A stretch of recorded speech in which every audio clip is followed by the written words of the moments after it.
Bless the Lord, oh my soul. Shalom, perkenalkan nama saya Aprila Trevalina Purba dari kelas 10 Santa Katarina. Berikut video khotbah dari saya, selamat menyaksikan. Inilah Injil Tuhan kita Yesus Kristus yang diambil dari kitab Lukas 10 ayat 25 sampai 37. Dimuliakanlah Tuhan. Orang Samaria yang murah hati. Pada suatu kali berdirilah seorang ahli Taurat untuk mencoba Yesus. Katanya, "Guru, apa yang harus kuperbuat untuk memperoleh hidup yang kekal?" Jawab Yesus kepadanya, "Apa yang tertulis dalam hukum Taurat? Apa yang kubaca di sana?" Jawab orang itu, "Kasihilah Tuhan Allahmu dengan segenap hatimu, dan dengan segenap jiwamu, dan dengan segenap kekuatanmu, dan dengan segenap akal budimu, dan dengan segenap jiwa ragamu. Dan kasihilah sesamamu manusia seperti dirimu sendiri." Kata Yesus kepadanya, "Jawabanmu itu benar. Perbuatlah demikian, maka engkau akan hidup." Tetapi untuk membenarkan dirinya, orang itu berkata kepada Yesus, "Dan siapakah sesamaku manusia?" Jawab Yesus, "Adalah seorang yang turun dari Yerusalem ke Yeriko.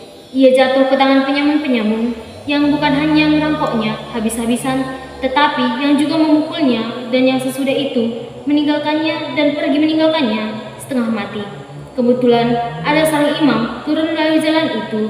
Ia melihat orang itu, tetapi ia melewatinya dari seberang jalan.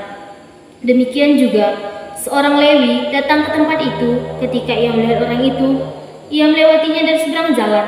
Lalu datanglah seorang Samaria yang sedang dalam perjalanan ke tempat itu, dan ketika ia melihat orang itu, tergeraklah hatinya oleh belas kasihan. Ia pergi kepadanya, lalu membalut luka-lukanya sesudah ia menyiramnya dengan minyak dan air anggur. Kemudian ia menaikkan orang itu ke atas keledai tunggangannya sendiri, lalu membawanya ke tempat penginapan dan merawatnya. Keesokan harinya, ia menyerahkan 2 dinar kepada pemilik penginapan itu. Katanya, "Rawatlah dia, dan jika kau belanjakan lebih dari ini, aku akan menggantinya waktu aku kembali." Siapakah di antara ketiga orang ini menurut pendapatmu adalah sesamamu manusia dari orang yang jatuh ke tangan penyamun itu? Jawab orang itu, "Orang yang telah menunjukkan belas kasihan kepadanya."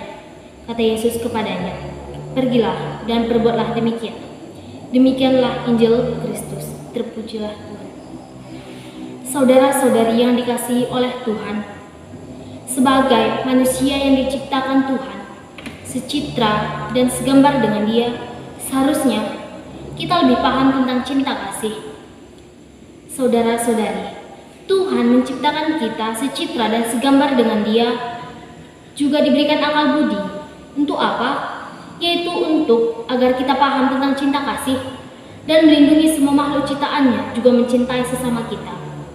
Saudara-saudari, membahas tentang cinta kasih, mungkin kita pernah mendengar pepatah mengatakan, "Tak kenal maka tak sayang." Namun, Tuhan mengajarkan hal yang berbeda. Ia mengajarkan bahwa tidak harus mengenal untuk saling menyayangi. Seharusnya kita lebih pandai untuk menyayangi makhluk ciptaan Tuhan daripada makhluk yang memberikan contoh juga kepada kita. Namun, langkah pertama untuk menyayangi sesama kita manusia, juga makhluk ciptaan Tuhan, ialah dengan menyayangi diri kita sendiri. Awal yang hebat itu ialah dengan menyayangi diri sendiri, kemudian maka kita akan dapat menyayangi sesama kita manusia, juga makhluk hewan-hewan ciptaan Tuhan. Dalam Injil tersebut diceritakan tentang cinta kasih. Diceritakan bahwa seorang imam mencobai Yesus dengan berkata, "Guru, apa yang harus kuperbuat untuk memperoleh hidup yang kekal?" Yesus pun menjawab, "Apa yang kubaca dalam hukum Taurat?" Kemudian imam tersebut menjawab pada ayat ke-27,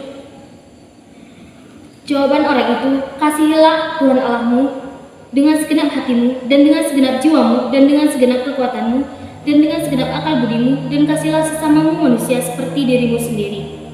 Saudara-saudari, Tuhan telah memberikan kita petunjuk, yaitu dengan menjadikan orang Samaria sebagai contoh untuk mengasihi sesama. Namun, untuk membenarkan dirinya, sang imam kembali bertanya, "Siapakah sesama manusia tersebut?" Kemudian Yesus menjawab, "Adalah seorang yang turun dari Yerusalem ke Yeriko. Ia jatuh ke tangan penyamun-penyamun yang tidak hanya merampoknya habis-habisan, tetapi juga memukulinya dan meninggalkannya setengah mati. imam. Namun, apa yang terjadi? Imam itu hanya melewati seorang yang dijahati oleh penyamun-penyamun itu. Dia meneruskan perjalanannya melalui jalan yang seberang. Lewatlah seorang Lewi. Dia juga melakukan hal yang sama. Tetapi pada suatu kali, lewatlah seorang Samaria yang datang kepada orang itu. Kemudian membalut luka-lukanya setelah ia mengoleskannya dengan minyak dan anggur. Kemudian daripada situ, Yesus kembali bertanya kepada imam tersebut, "Menurut kamu, siapakah di antara ketiga orang tersebut yang merupakan sesamamu manusia?" Maka sang imam pun menjawab, "Orang yang telah menunjukkan belas kasihannya." Lalu apa kata Yesus? "Pergilah dan perbuat demikian." Saudara-saudari terkasih, dalam firman Tuhan tersebut dijelaskan bahwa kita harus saling mengasihi sesama kita manusia. Juga Tuhan mengajarkan bahwa agar rendah diri, rendah hati dan murah hati. Mungkin Tuhan pernah berkata, barang siapa meninggikan diri, ia akan direndahkan, dan barang siapa merendahkan diri, ia akan ditinggikan. Saudara-saudari, Tuhan sangatlah ingin mengajarkan kita ke jalan benar. Bapa di surga mengutus anaknya, Sang Mesias, putranya yang tunggal Tuhan kita Yesus Kristus, untuk mengajarkan kita tentang kebaikan. Pas sekali dalam perayaan Santo Fransiskus, merupakan firman yang sangat bersangkutan dengan kehidupan Santo Fransiskus.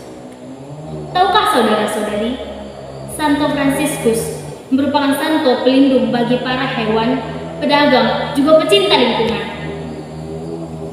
Nah, dari hal tersebut, kita harus mengikuti jejak Santo Fransiskus. Ia adalah santo yang peduli terhadap hewan, juga lingkungan, dan pelindung pedagang. Oleh karena itu, kita harus menjaga kebersihan lingkungan agar kita juga terhindar dari penyakit zaman ini yang dikenal dengan virus corona atau COVID-19 yang sekarang merajalela di dunia. Karena apa? Karena kesalahan kita. COVID tersebut merupakan peringatan dari Tuhan agar kita sebagai umatnya menyadari bahwa kita telah menelantarkan tanggung jawab yang diberikannya kepada kita. Pada awal Tuhan menciptakan bumi, Ia pertama kali berfirman bahwa kita harus menjaga semua makhluk hidup yang merayap di bumi. Namun apa yang terjadi? Kita meremehkan hal tersebut, sehingga Tuhan bisa dikatakan membuat penyakit tersebut agar menyadarkan kita. Jadi saudara-saudari, kita harus mengikuti jejak Santo Fransiskus, yaitu seorang yang murah hati, juga pecinta lingkungan dan hewan, juga pelindung bagi para pedagang. Saudara-saudari, setelah membaca firman tersebut, mungkin dan seharusnya kita harus bertanya dalam hati kita, siapakah aku? Apakah aku sudah melakukan yang diajarkan Tuhan kepada saya? Apakah kita sudah mau membantu orang yang tidak kita kenal? Maukah kita membantu orang yang tidak kita kenal namun membutuhkan pertolongan kita? Saudara-saudari, itu menjadi pertanyaan dalam hati dan batin kita agar kita lebih dekat pada Kristus. Juga Tuhan ingin mengajarkan kita tentang cinta kasih, karena menurut Dia kita sudah lalai dalam menjaga ciptaannya. Juga saudara-saudari, kita harus murah hati dan berbaik hati kepada semua ciptaannya, dan menjadi rendah diri dengan membantu sesama kita maupun orang yang kita kenal, juga orang yang tidak kita kenal namun membutuhkan pertolongan kita. Sekian penyampaian dari saya. Terima kasih.